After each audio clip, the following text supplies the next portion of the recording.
Are you ready to talk about this article, Damon? I am ready. I don't believe it. I'm going to go I right don't up either. front. I'm going to be the contrarian. Okay, so we're on the same page here. Let me set this up because a lot of people say it's like, hey, you got to tell us what you're talking about. It's not an Yes, inside helpful.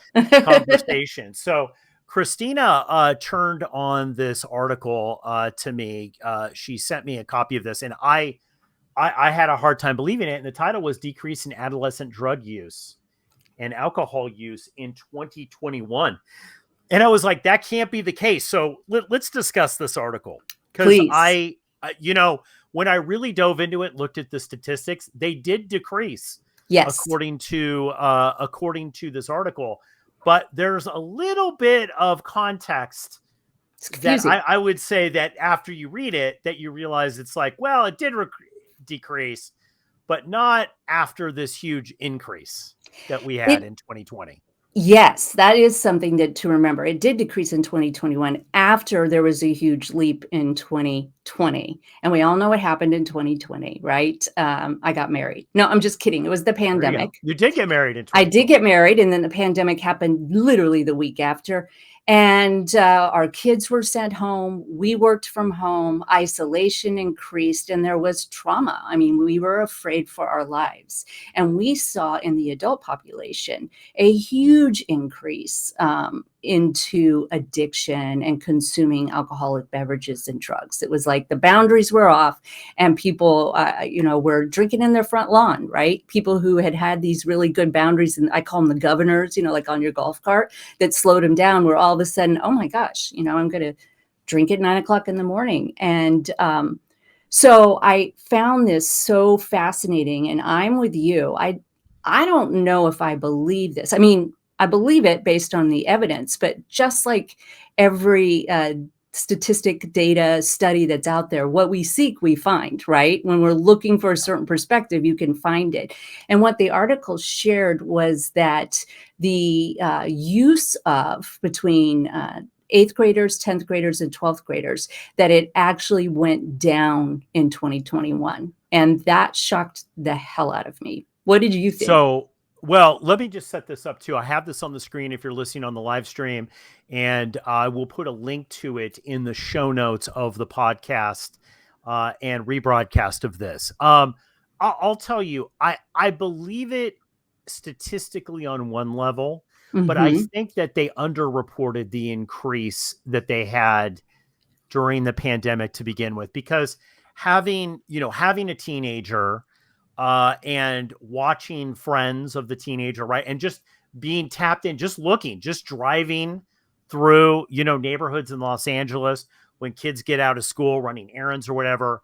You saw, and they talk about vaping, you saw the vaping, you see the stuff. So I believe that there was a little decrease at the beginning of the pandemic, because I think a lot of the kids went home and they Mm-hmm. felt that they didn't have the walk home from school. They didn't have these Yes. areas of time that they were alone or not under supervision to be able to do this.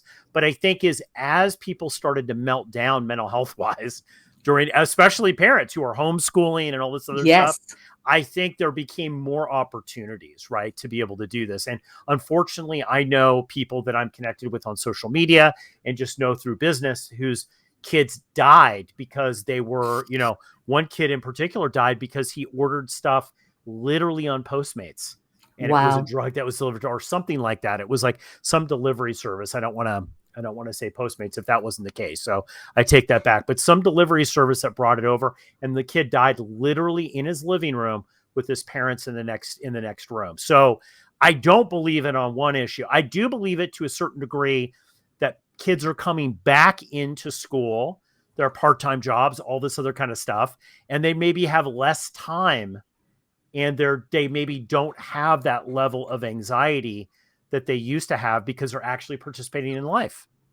Well, the study goes on to share that, that they thought maybe the statistics were lower because they took this study, they did the reports when the adolescents were at home, and maybe they weren't being as honest. And they explain how that's not the case because they used a subgroup and figured out no, people were being honest. My thought was that that people were unsupervised during this year. And so the opportunity for adolescents to experiment and get in contact with others or have these, peer pressure moments was reduced. And I do believe that. And it'll be very interesting to see what 2022 numbers share.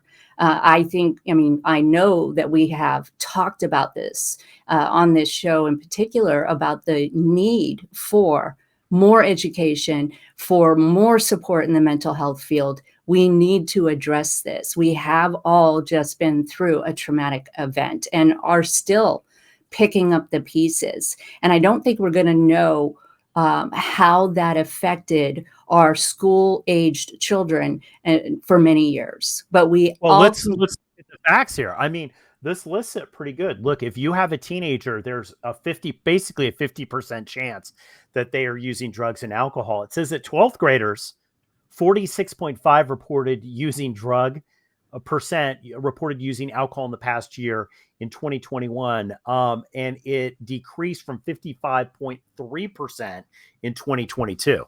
So that's a huge number any way you look at it, whether it's yes. 55.3% or 46.5.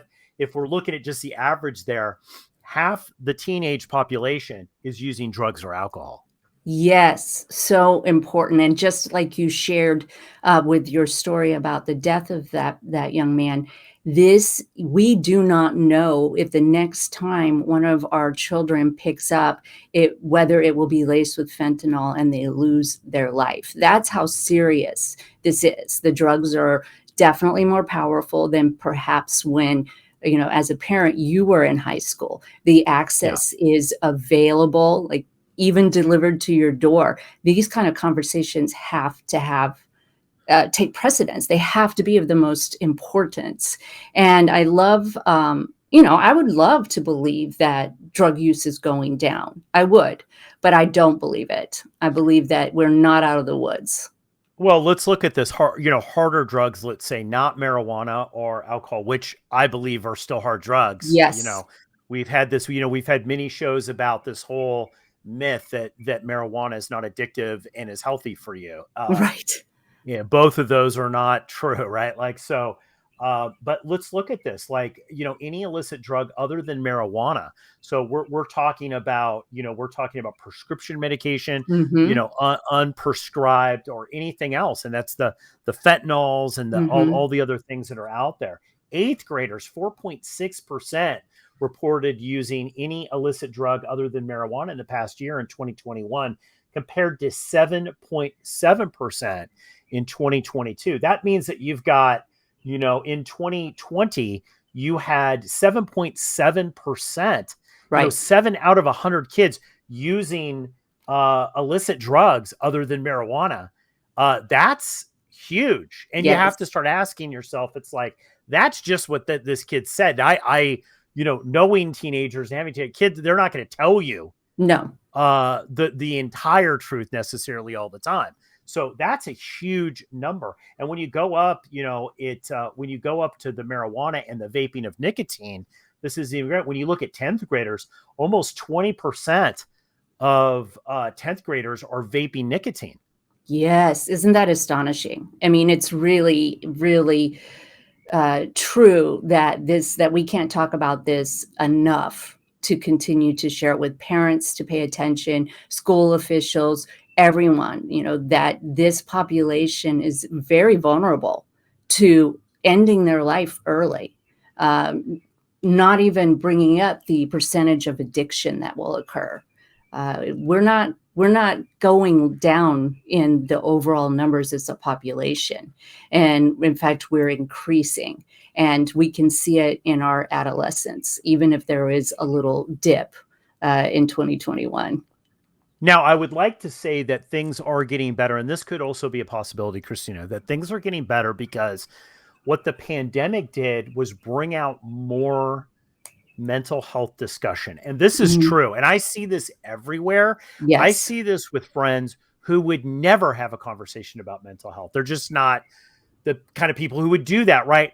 Having conversations, I had somebody come up to me that I know very well and was like saying, hey, concern for the kids, that their mental wellness is good, like, and we're Wow. taking these steps. And I was like, wow, like, some people in your life, when you know that they're not really good at adapting to change in certain ways, when you see them embracing that discussion, then I think it's like, wow. And I've seen that a lot. So, It's good. I do believe in one sense that we're really going in a positive direction.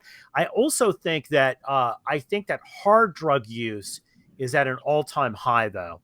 Wow. I will say that. But I think the awareness, though, with teens, that that certain people will become alcoholics and drug addicts and get addicted is increasing. I think the Yes. awareness of kids being able to say, no, I don't do that, is easier than when I was in high school. Oh, for sure, for sure. The more as the adult population embraces a sober lifestyle, the adolescents will fall in to place. And it's about having these kind of conversations and explaining the risk that's involved, explaining that alcohol is an incredibly dangerous drug, and illicit drugs are way too available. And I love that our world is opening up the discussions about mental health. And I think that the more we talk about the coping mechanisms that are out there and how unhealthy they are, and have places for our adolescents to go to get support, the better this is going to be. Yeah, no, absolutely. I mean, we've seen the increase. I think there's two things that are going on simultaneously. The drugs are getting harder and they're Hmm. getting more accessible, and they are going through, we had talked about in a past show about the trend in college campuses of kids taking ketamine, which is basically Right. what, a horse tranquilizer, right? Yes. I'd never even heard of such a thing, right? Like, but yet it's out there, right? So that's increasing. But at the same time, this whole idea of discussion of identifying kids earlier that are Hmm. going through this now, this is where I think the biggest hope is. It's intervening earlier with not just the addiction substance, whether it be alcohol, marijuana, other hard illicit drugs, but the behavior, the alcoholic thinking, or the addiction thinking, intervening earlier with kids to say, hey, you know what, there's something about the pattern in that thinking that kind of tends to be addictive. You tend to be prone to Right. addictive type of personality. Let's be aware of that. And also biology. Let's be aware that you have family members that have suffered from addiction before. This, I think, is a game changer, because although we see more adolescents, look, the number of people who identify that they're either trying to get sober or are sober is increasing drastically. But I also think what's increasing drastically is this conversation around it, getting there Yes. early, interjecting early before it goes off the rails. Take the shame and stigma out of it too. I have my longest term friend, her mother always shared with her that both of her grandfathers were alcoholic and that she needed to be careful. And now I look back and think that is amazing that she educated her children at an early age to watch out for this. But if we keep it a secret, if we keep it about willpower and this person's defective, people are still going to avoid and resist help because they don't want to believe that something is wrong with them. They need to know that there is help and it's not a shame situation. They are not worse people because they have addiction tendencies. Keep the conversation going. Join Recovered Life, a community of like-minded people who are looking to live their best recovered lives. Membership is free, and you can apply at recoveredlife.us.